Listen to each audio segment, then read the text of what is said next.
Cher Sidia Bayo, ex-président du CNTG, aujourd'hui on a la Nouvelle-Gambie qu'on a espérée il y a quelques années.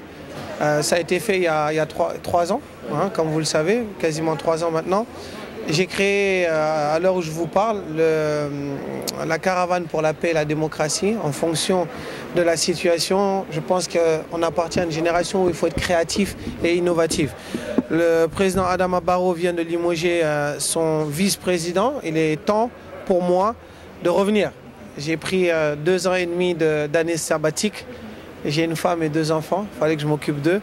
Et c'est pour cela aussi que j'ai tenu à venir assister à la cérémonie d'investiture du président Macky Sall pour démontrer non simplement au Sénégal mais aussi aux Gambiens que je ne suis pas parti mais je me suis reposé.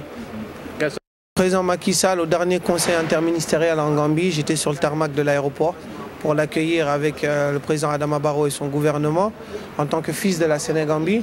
Maintenant, je ne suis pas encore politique parce que j'appartiens à aucune affiliation politique non.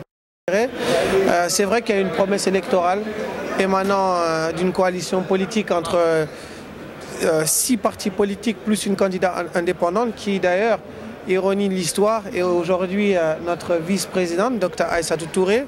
Mais je crois que quand on gagne une élection présidentielle avec une coalition politique, c'est presque sain qu'il y ait des conflits d'intérêts, surtout dans une nouvelle démocratie comme celle qu'on est en train de connaître en Gambie. Mais je pense que le but suprême de ces leaders politiques de la coalition 2016, comme on l'appelle en Gambie, doit être de maintenir la paix et la démocratie que nous avons. Le reste appartiendra aux Gambiens quand on ira aux élections en 2021. C'est vrai que le président Adama Barrow a promis de faire que 3 ans.